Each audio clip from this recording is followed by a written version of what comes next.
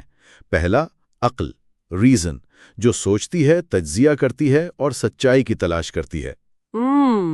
دوسرا، جوش یا جذبہ، اسپرٹ، پیشن، جو ہمت، غیرت، غصے اور عزت نفس جیسے جذبات کا مرکز ہے۔ جی۔ اور تیسرا، خواہش یا ایپیٹائٹ ڈیزائر، جو جسمانی ضرورتوں اور لذتوں جیسے بھوک، پیاس وغیرہ سے تعلق رکھتی ہے۔ تو اچھا انسان کون ہے؟ ایک متوازن اور نیک انسان وہ ہے جس کی عقل اس کے جذبات اور خواہشات پر قابو رکھتی ہے، یعنی عقل رہنما ہو۔ تو ان تینوں حصوں کا ریاست کے طبقوں سے کیسے تعلق بنتا ہے؟ افلاطون نے مثالی ریاست کے لیے جو 3 طبقے تجویز کیے وہ روح کے انہی 3 حصوں کی نمائندگی کرتے ہیں۔ اچھا، کیسے؟ پہلا طبقہ فلسفی حکمران، فلاسفر کنگز، یہ وہ لوگ ہوں گے جن میں عقل غالب ہے۔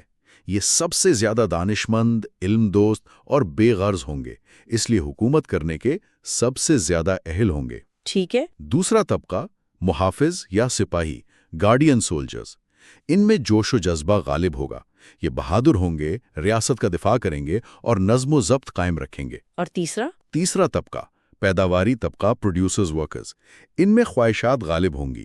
یہ کسان، کاریگر، تاجر ہوں گے جو معاشرے کی مادی ضروریات پوری کریں گے۔ اور انصاف کیسے قائم ہوگا؟ ریاست میں انصاف تب ہوگا جب ہر طبقہ اپنا مخصوص کام پوری لگن اور ایمانداری سے کرے گا، اور سب سے بڑھ کر جب حکومت عقل یعنی فلسفیوں کے ہاتھ میں ہوگی۔ تعلیم کا مقصد ہر فرد کو اس کے قدرتی رجحان کے مطابق تربیت دینا ہے۔ یہ تو ایک بہت منظم، شاید کچھ لوگوں کو سخت گیر لگے ایسا نظام لگتا ہے۔ فلسفی بادشاہ کا تصور آج کی جمہوریتوں سے تو بہت ہی مختلف ہے۔ جی بالکل مختلف ہے، اس پر بہت بحث ہوئی ہے صدیوں سے۔ اچھا، ایک اصطلاح جو آج کل بہت استعمال ہوتی ہے، افلاطونی محبت یعنی پلیٹونک لو، کیا اس کا تعلق بھی افلاطون سے ہے؟ آج کل تو اس سے مراد بس گہری دوستی یا غیر جسمانی محبت لی جاتی ہے۔ افلاطون کا تصور اس سے کہیں زیادہ گہرا اور فلسفیانہ تھا۔ ان کے مکالمے سمپوزیم میں وہ محبت کو ایک سیڑھی یا سفر کے طور پر بیان کرتے ہیں۔ سفر؟ کیسا سفر؟ یہ سفر کسی ایک خوبصورت جسم کی طرف کھنچ سے شروع ہو سکتا ہے، لیکن حقیقی عاشق وہیں رک نہیں جاتا۔ وہ اس ایک جسم سے آگے بڑھ کر تمام خوبصورت جسموں میں جو مشترک خوبصورتی ہے اسے پہچانتا ہے۔ ٹھیک ہے۔ پھر وہ جسمانی خوبصورتی سے زیادہ روحانی خوبصورتی، جیسے اچھا کردار، نیک اعمال، ان کی قدر کرتا ہے۔ اور اس سے آگے؟ اس سے آگے وہ قوانین، اداروں اور علم کی خوبصورتی کو سراہتا ہے، اور یہ سفر اسے آخر کار خوبصورتی بذات خود یعنی دی فارم آف بیوٹی تک لے جاتا ہے، جو تمام خوبصورتیوں کا ازلی اور ابدی سرچشمہ ہے۔ واہ! تو یہ صرف دوستی نہیں بلکہ روح کا ایک ارتقائی سفر ہے جو علم، نیکی اور حتمی حقیقت کی طرف جاتا ہے۔ جی بالکل، محبت بھی حقیقت تک پہنچنے کا ایک ذریعہ بن سکتی ہے ان کے نزدیک۔ یہ واقعی ایک دلچسپ نقطہ ہے، لیکن کیا افلاطون صرف نظریات ہی بناتے رہے یا انہوں نے اپنے خیالات کو عملی جامہ پہنانے کی بھی کوشش کی؟ کہا جاتا ہے کہ انہوں نے 3 بار سسلی کا سفر کیا۔ وہاں کے حکمران تھے ڈایونیسیس، ان کو قائل کرنے کی کوشش کی کہ وہ اپنی ریاست کو افلاطون کے اصولوں کے مطابق ڈھالیں اور ایک فلسفی حکمران بنیں۔ اور کیا ہوا؟ کامیاب ہوئے؟ نہیں، یہ تجربات بری طرح ناکام ہوئے۔ انہیں نہ صرف سیاسی سازشوں کا سامنا کرنا پڑا بلکہ ایک موقع پر تو انہیں تقریباً غلام بنا کر بیچ دیا گیا تھا۔ اوہ، یہ تو بہت برا ہوا۔ جی۔ تو ان ناکامیوں سے انہوں نے کیا سبق سیکھا ہوگا؟ شاید سب سے بڑا سبق یہی تھا کہ نظریات کی خالص دنیا اور عملی سیاست کی پیچیدہ اور اکثر گندی دنیا میں بہت بڑا فرق ہے۔ ہاں، یہ تو ہے۔ انسانی خواہشات، اقتدار کی ہوس اور زمینی حقائق فلسفیانہ آدرشوں کو حقیقت بنانے کی راہ میں بڑی رکاوٹیں ہیں۔